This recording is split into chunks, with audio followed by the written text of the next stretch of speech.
পশ্চিম মেদিনীপুরের অন্তর্গত খড়গপুর ব্লকে রেশমি কারখানা দূষণ নিয়ে এবার মুখ খুললেন মেদিনীপুরের তৃণমূল সাংসদ জুন মালিয়া। খড়গপুর গ্রামীণে সামরাইপুর শ্মশানের জমি অবৈধভাবে দখল করে নিয়েছে রেশমি মেটালিক্স, এই নিয়ে অভিযোগ এসেছিল সাংসদের কাছে।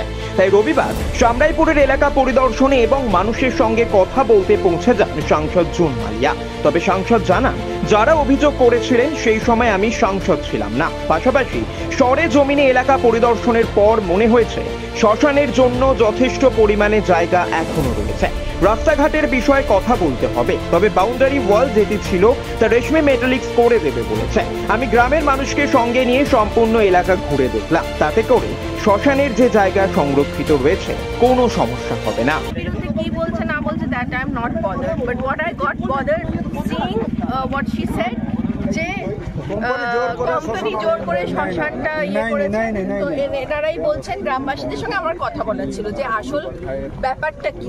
আমাকে জাস্ট কারণ এতজন মিলে তো আর মিথ্যে কথা বলবে না, এখানে তো পুরো গ্রামের লোকেরা আছে। আমি চেয়েছিলাম যে তাদের কাছে এসে আমি কথাটা জানতে চাই যে অ্যাকচুয়াল ঘটনাটা কি। কারণ যে সময় এটা হয়েছে সেই সময় আমি এমপি ছিলাম না। আমি তো এমপি হয়েছি 2024 জুন, এটা তো হয়ে গেছে 22-23 সালে অলরেডি ওনারা করে দিয়েছে। পশ্চিম মেদিনীপুর থেকে শান্তনু পানির রিপোর্ট, খবর বাংলা।